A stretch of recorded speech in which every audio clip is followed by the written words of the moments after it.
Hello, and welcome to our Study Abroad 101 webinar. My name is Giorgio Di Mauro. I'm the Associate Provost for International Initiatives, and I'm joined today by my colleague, Krista Rockhold, the Associate Director of Study Abroad. Together, we make up the Barnard Global Office, which is your main source for all things related to study abroad, as well as international experiences more generally.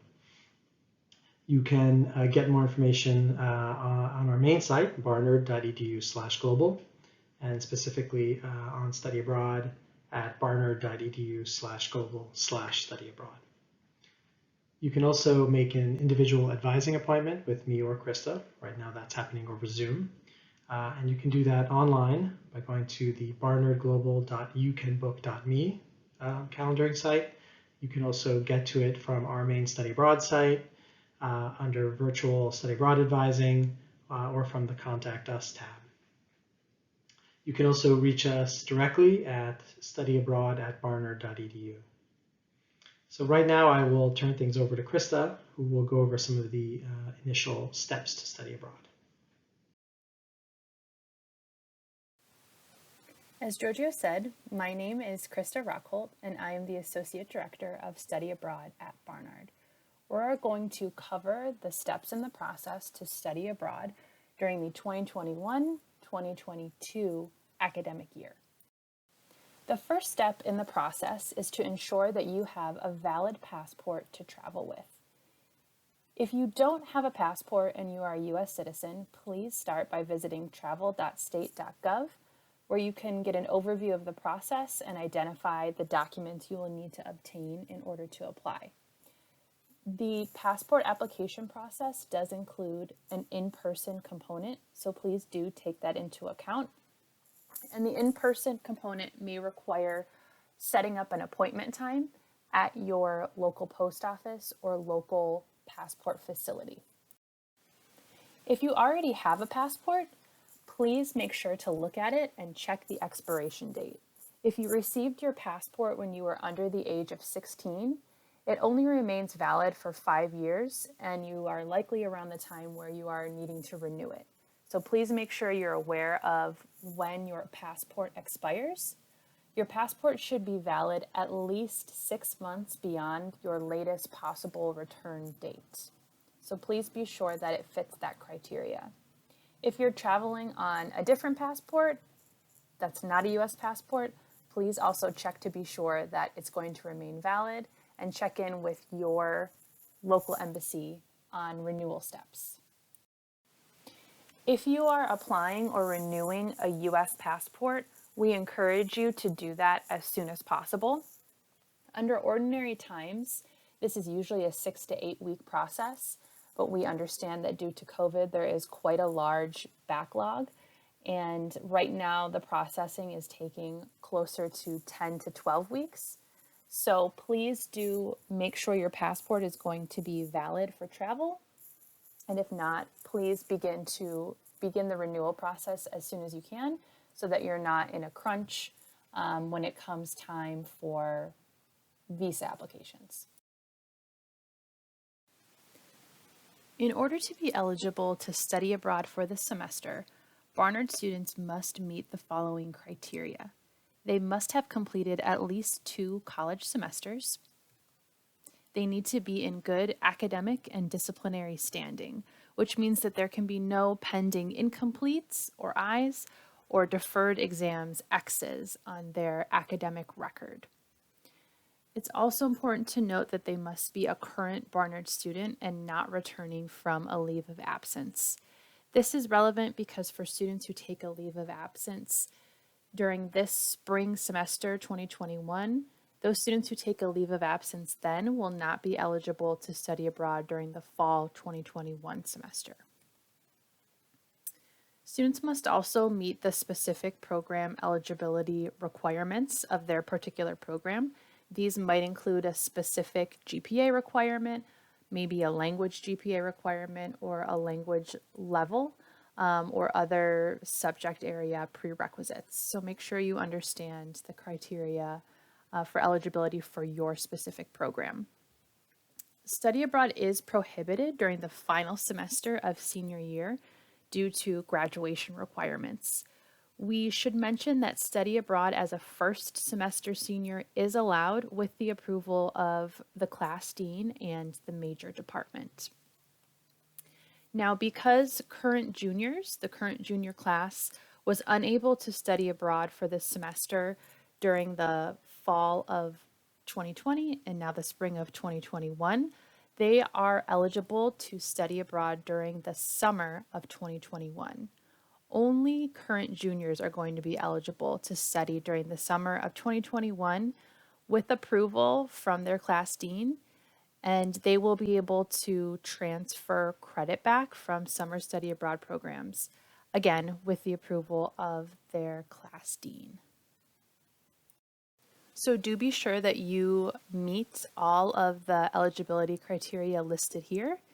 And if you are unsure or have any questions, please be in touch so that we can help you understand.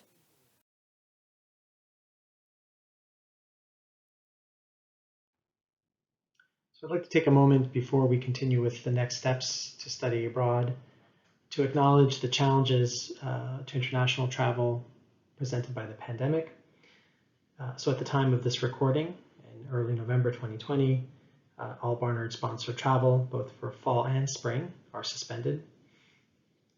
And while we certainly hope that things will look better in 2021, the future of international travel and study abroad, both for summer and fall 2021, remain in question. Some of the main factors we are considering are, of course, the number of caseloads abroad and the status of a vaccine or vaccines. We are also monitoring closely the travel warnings and alerts issued by the CDC and the US Department of State. And we are also monitoring other global health assessments, including by International SOS, which is the health and security provider that Barnard and Columbia contract with, as well as relying on the assessments of global health specialists at Columbia and Barnard. We expect that a decision will be made about the possibility for travel and study abroad in summer 2021 by February, and that is available only for juniors at the moment. And we expect that a decision will be made about fall study abroad in May. In the meantime, we are supporting applications for summer from juniors and also from all students for fall study abroad. We encourage you to read carefully the withdrawal policies for any programs that you're applying to, and in particular before you accept admission or put down a deposit. Most study abroad programs have developed very generous withdrawal policies due to the pandemic, but nevertheless, it's important that you understand what those are.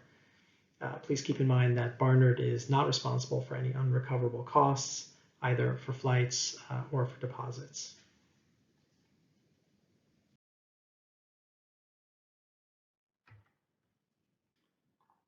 Okay, so going back to the steps to study abroad, step 2 is to choose a program. The best place to start for that is our website. If you go to the Approved Programs tab, you'll find that we have over 130 programs organized by region and country. As you review those, you should ask yourself, what kind of a study abroad experience would you like to have? Are you, for instance, looking to be in a big city or a smaller city, or perhaps even a rural environment? As you think about that, think about what kind of amenities are important for you to have access to, and what you enjoy. You should also think about the linguistic environment. Are you looking to be in a place where English is spoken or widely spoken? Or are you studying language and want to make progress in your fluency? On that score, you'll find that programs in countries where the local language is commonly taught in the US, such as say Spanish or French, will largely require a certain background in the language as a prerequisite. However, there are also a number of programs in countries where the local language is not widely taught here in the US, such as say Denmark or Sweden, where there is no language prerequisite and you can take courses fully in English. You should also pay attention to the program structure. If you're comfortable with a more independent experience, then you can consider enrolling directly at one of our universities, one of our partner universities, and working with their international office. If you would prefer a more structured and supported experience, you can opt for a US-based study abroad program provider. Another possibility are experiential programs that are more focused on getting you out into the field to study a particular subject or topic. You should also think about when you would like to go abroad. So would you like to go for a semester, either in the fall or the spring, or perhaps for the full academic year, which is certainly possible with some advanced planning. And we always have a number of students who do that. In all these cases, we recommend that you speak with your potential major department or departments, since they might sometimes have some recommendations or suggestions as far as timing. You might also want to consider summer study abroad, particularly if you think you might not be able to fit a full semester into your academic schedule. Summer is treated slightly differently as far as study abroad goes, in that it's not, since it's not one of the academic terms, there is no financial aid offered during that time. You should also look carefully at the dates for your program, particularly if you're going directly to a university. You'll find that university calendars will, in some cases, differ quite a bit from the US academic calendar. That's particularly true in the Southern Hemisphere, where the semesters are shifted compared to the US calendar, and you will take a good part of your summer, either the first part or the second part, depending. And another important thing to factor in are the courses that you'd like to take. And that's certainly something we recommend you review ahead of time. Perhaps you're interested in taking courses that you can't get at Barnard, or perhaps you just want to make sure that the courses you take will count towards requirements here at Barnard. In the case of direct enrollment at a university, it can sometimes be challenging to get a lot of information about those courses ahead of time. But if that's important, then you can work with us to kind of figure out what's available, and we can help with that process. Now, while we do have a lot of options, it is also very possible that you are looking for something very particular that is not reflected in our approved list, in which case you can submit a petition that's available on our website and would go to a study abroad committee for review. We're also happy to walk you through that process. Another thing we strongly recommend you do is reach out to Barnard students who are back from study abroad. I think their experiences and perspectives can be really valuable, and you can find that list on our website under Getting Started. If you go down at the bottom of the page, you'll see a Contact a Student Returnee tab. You do need your Barnard ID number in order to access that list. But these are students who are happy to be contacted and speak to you about their experiences.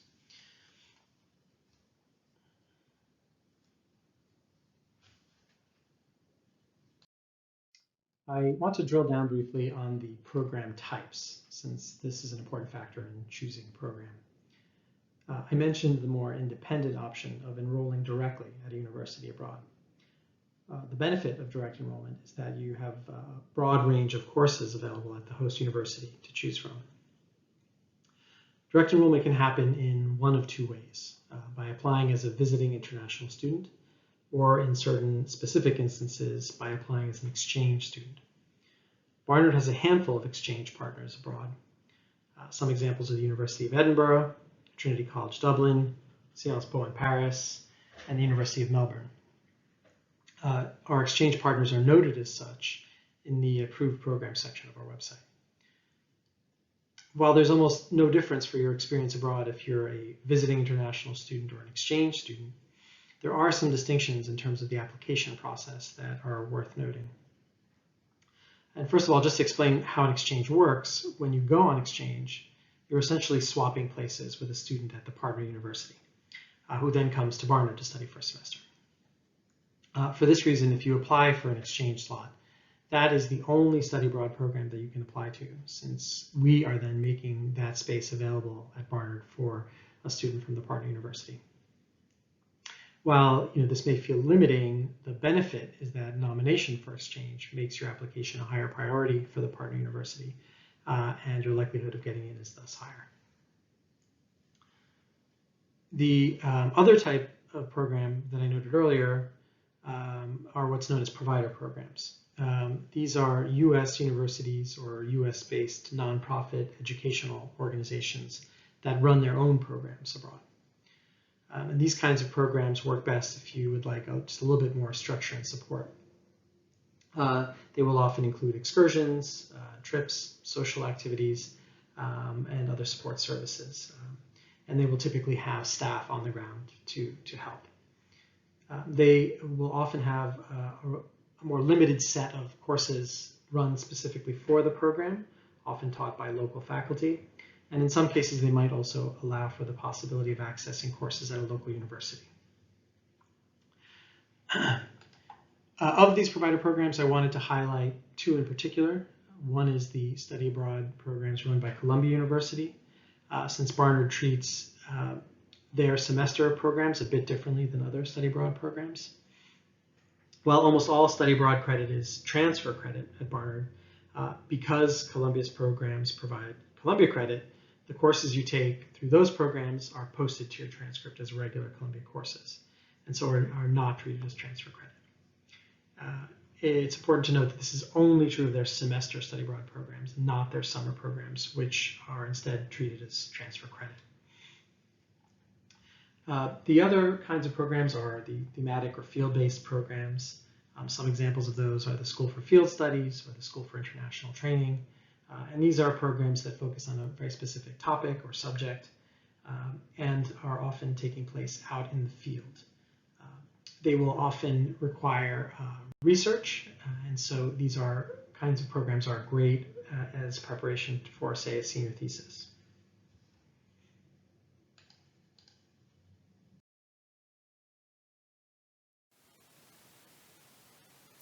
We should mention here that we are in the process of overhauling our application platform, and it's not yet accessible on our website, but we anticipate the update being complete by early spring semester, and that's when you'll be able to find it in detail through our website. Nonetheless, we want you to get a sense of what the time frame is going to be for the application submission steps. So for study abroad programs taking place during fall semester 2021 or academic year 2021-2022, the recommended priority deadline for the first part, the Barnard application, is going to be January 30th, 2021. We sort of want to put an asterisk on this deadline, and it may feel a bit early. The reason we have listed it in this way is because there are a handful of fall program applications which have quite early deadlines. And for those of you whose top choice program has an early deadline, we don't want you to miss that. So we want to make part one of the application available to submit prior to your program application. For other programs in fall 21, academic year 21-22, and spring semester 2022, the final deadline to submit part one of the application, the Barnard application, is going to be March 15th, 2021. So regardless of when you decide to go, March 15th will be the last day to submit part one of the application, which is the Barnard application, which is not yet visible on our website, but it will be in early spring, and we will make an announcement and inform everyone as soon as it's available.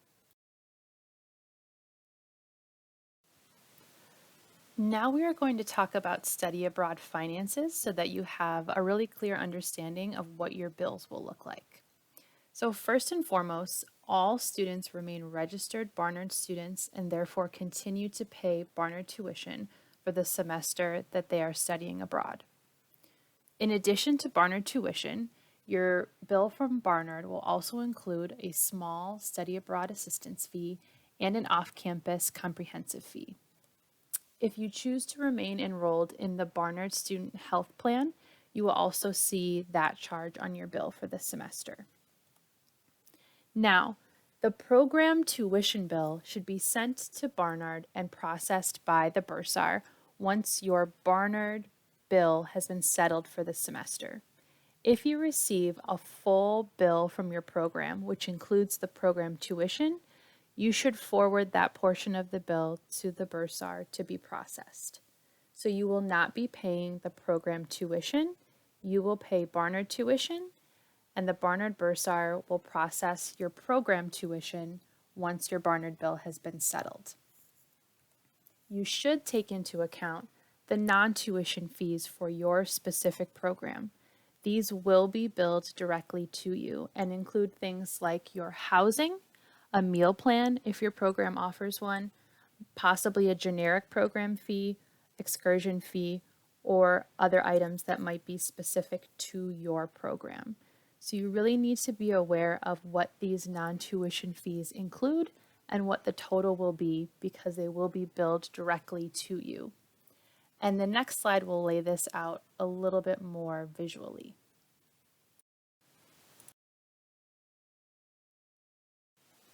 So here's a visual breakdown of the total cost of study abroad.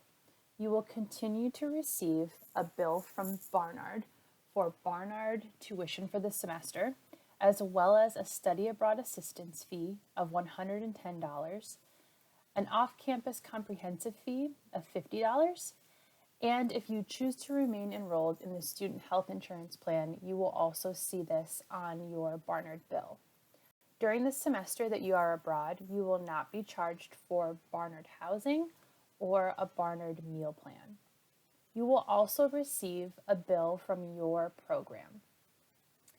Your program bill should include only the non-tuition fees associated with your program, which will likely include a fee for room and board, possibly for a meal plan if one is available, possibly a generic program fee or an excursion fee. Sometimes there's an insurance fee included. Should your program bill include a tuition fee, you should not pay that tuition fee. That should be forwarded to the Barnard bursar for processing. Once the top box, your Barnard bill, has been settled, the bursar will pay your program tuition on your behalf. Now down to the third box, we also want you to be aware of out-of-pocket costs. So these are things that you will not be necessarily receiving a bill for, but that you should be planning to cover during your time abroad. These will include things like your round-trip airfare, entertainment while you're in country, local transportation, especially if you're planning to take weekend trips, or any other personal items that you typically purchase or pay for during this semester. So all of that together will equal the total cost of study abroad for this semester that you are abroad.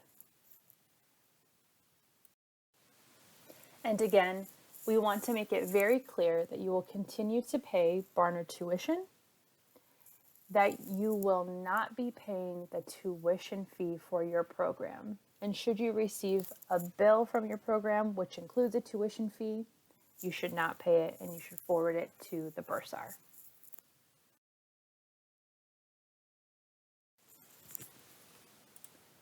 As I said, if you are a financial aid recipient, you will continue to receive financial aid during the time that you are abroad.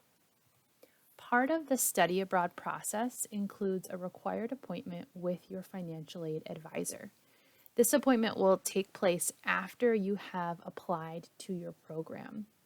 Now, when you meet, your financial aid advisor will develop a very detailed line item budget so you can understand exactly how your financial aid package will apply to your study abroad program fees.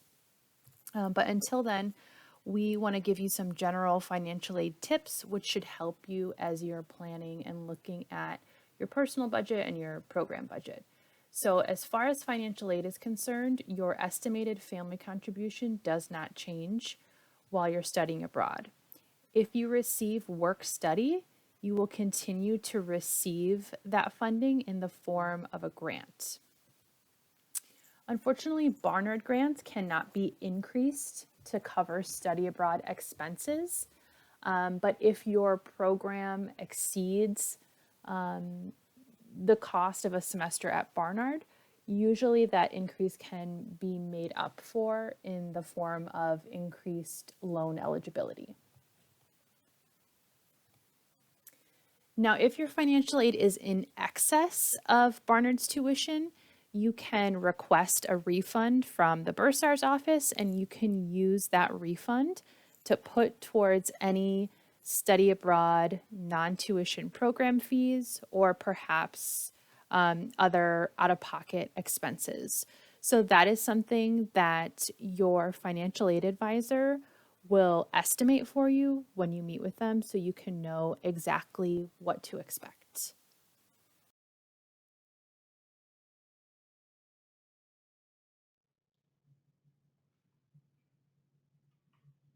Going back to our study abroad steps, once you have submitted part 1 of your application to Barnard and received approval from our office, you can move on to the second part of the application, which is the application to the program or university itself. These applications are generally available online on the program or university website, though for exchange programs, you generally need to be nominated by our office first, and then you receive access to the partner university's online application portal. The deadlines for these programs will vary quite a bit. Overall, deadlines to study abroad for the fall or the full academic year or the summer are in March and April, and deadlines to study abroad in the spring are in October, although there are some programs with earlier deadlines in September. Since in almost all cases admissions is on a rolling basis, we strongly advise you to submit your applications well ahead of time, since it is possible for programs to fill ahead of their posted deadlines. For this reason, we recommend that you fill out and submit applications for fall academic year and summer in January or February. And applications for spring should be filled out in the summer, if at all possible. As you work on those, you should also look at scholarships you might want to apply to, since deadlines for those tend to be at around the same time as the program deadlines, if not even sometimes a bit earlier. Krista will speak in a bit more detail about scholarships in a moment. Program applications will vary in terms of their requirements. Some are relatively short and easy to fill out. Others will require a bit more work. Most programs will require at a minimum a statement of purpose, an official or unofficial transcript, and a study abroad office approval form, which either Krista or I can fill out for you. Some programs will ask for a faculty recommendation. Usually that's a faculty member who's taught you in a course. In the case of language programs, they might ask for a second recommendation from a language teacher. And I should note that these recommendations are usually forms that your faculty member needs to fill out, and it's not typically a formal letter of recommendation. Some programs might also ask for a preliminary course selection, and that's usually to ascertain that you have the appropriate prerequisites. Some programs do have very early deadlines. A particular note here is the Oxford application. We have an internal deadline of early December for study for the next year at Oxford. So that's important to keep in mind. If you're interested in that, I strongly recommend you check out the recorded info session on studying at Oxford and Cambridge that's on our website. Some programs, as we noted, might fill before their posted deadline. That's particularly true of Cambridge University, King's College London, UCL, University College London, and DIS in Copenhagen. Generally speaking, as long as you meet the prerequisites and are applying early, there's no reason to expect that you won't get into a program, and so we recommend just applying to one. But there are some programs that are competitive, say Oxford and Cambridge, University College London, and so in those cases where it's a competitive program, we do recommend maybe submitting a second application, but otherwise applying to your top choice program is usually enough. We want to mention information about study abroad scholarships here because many of them have deadlines around the same time as program applications. So you should really be doing the research and gathering the components for your applications if you're considering scholarships around the same time as you're preparing to submit your program application. You can find a lot more detailed information on specific awards and even some links to study abroad scholarship search engines on our website in the Money Matters section. So I do encourage you to check out that page on our website. But here's some broad information to sort of help you get started. There are lots of study abroad awards with various criteria. Some of them are based on specific language study or for students from specific majors or subject areas. Others are based on the location that you may be studying in. So you want to make sure that, of course, you meet the criteria of the award that you're applying for. If it is an award which is funded by the federal government, most of those require U.S. citizenship. So make sure that you are aware of that.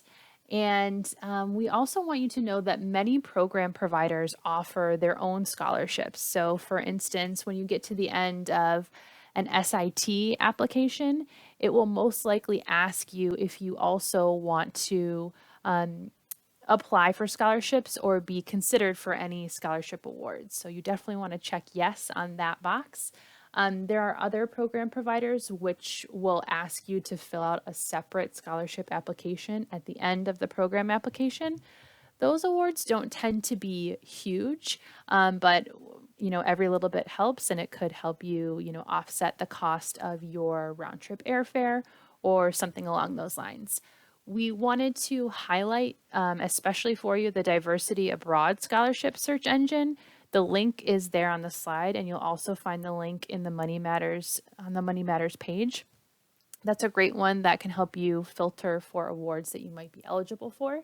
And then we also want to highlight on the left of the slide the Gilman Scholarship Award. This is specifically for students who receive a Pell Grant in their financial aid package. We want to highlight this one because it's one of the larger awards. It's $5,000 and all the way up to $8,000 for students who are studying a critical language. So if you receive a Pell Grant in your financial aid package, I highly recommend that you check out the Gilman and start looking at the application. The deadlines for this one are relatively early. The first week of October for some spring, summer, fall, and then the first week of March for summer, fall, spring programs. If you are interested in learning more about the Gilman or for help with the application, please do get in touch with me, with Krista, and I'm happy to talk it over with you or even help review your essays once you get to that stage.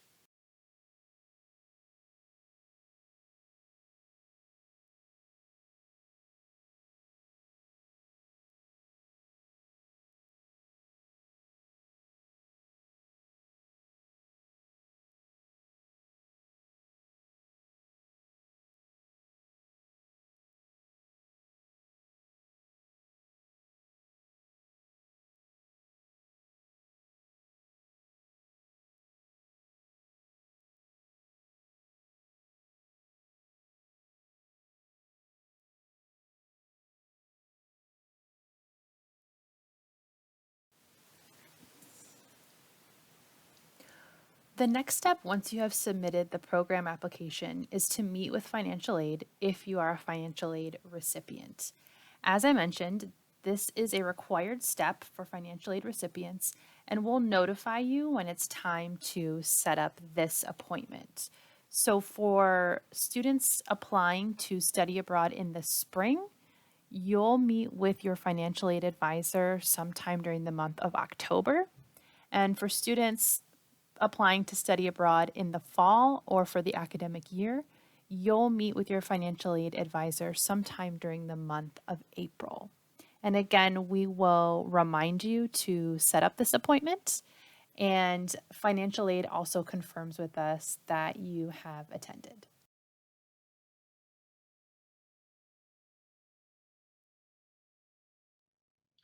So the final step that we want you to be aware of when you've gotten to this point is to attend another info session or online webinar called the Study Abroad Next Steps. And at that session, we will go over the final steps for study abroad. And that includes confirming your study abroad program with Barnard, going over the process for getting your courses abroad approved, applying for a study visa, and attending a pre-departure orientation. Just so you can see all of the steps on one slide, we provided for you here. So the final steps that we'll discuss again at the Study Abroad Next Step session include submitting your courses for approval, applying for a study visa, and attending a pre-departure orientation. We've also provided some key deadlines and dates here on this slide. Again, to review, in order to submit your application part 1, we recommend that you submit for fall study abroad by January 30th. And then the final deadline for either fall or spring study abroad for next year is March 15th, 2021. As we noted, we will make a decision about the viability of study abroad for fall due to the pandemic in May. And the dates for pre-departures will be late April for study abroad in fall and late November for study abroad in spring. And we will provide you with those exact dates once we have them. While the course approval process will be covered in the next steps session, we did want to give you some of the basics now for planning purposes. So courses taken abroad can be used to fulfill major or minor requirements, as well as general education requirements, and can otherwise be used as general elective credit. Courses must be worth at least 3 Barnard points in order to count towards a requirement. For that reason, it's important that you familiarize yourself with the credit conversion for your program. That information is available on our approved programs list by program. You should also speak to your department chair about courses that you want to take abroad in order to see whether they can count towards requirements. When you're abroad, you must take at least the equivalent of 12 points, 12 Barnard points, in order to remain in full-time status. Courses abroad cannot be taken pass-fail. They must be taken for a grade in order to count.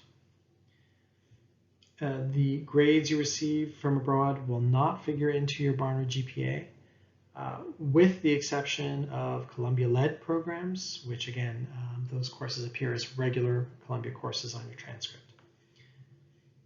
One thing to keep in mind is in order to graduate with Latin honors, all grades, including transfer course grades, will be factored in for that.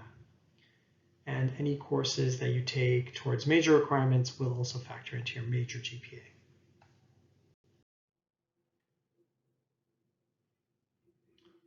This concludes our Study Abroad 101 webinar. We very much hope that the world will have reopened in 2021 and that you will be able to embark on your study abroad adventure. All of these photos were taken by Barnard students abroad and submitted to our SNAP International Photo Contest and Exhibition. We hope that you will also submit to the contest. You can find the winners and all of the photos on our website. We look forward to working with you. Remember, you can be in touch with me and Krista by either writing to studyabroad@barnard.edu or by making an individual advising appointment over Zoom on our website. Thanks very much for your attention and your interest.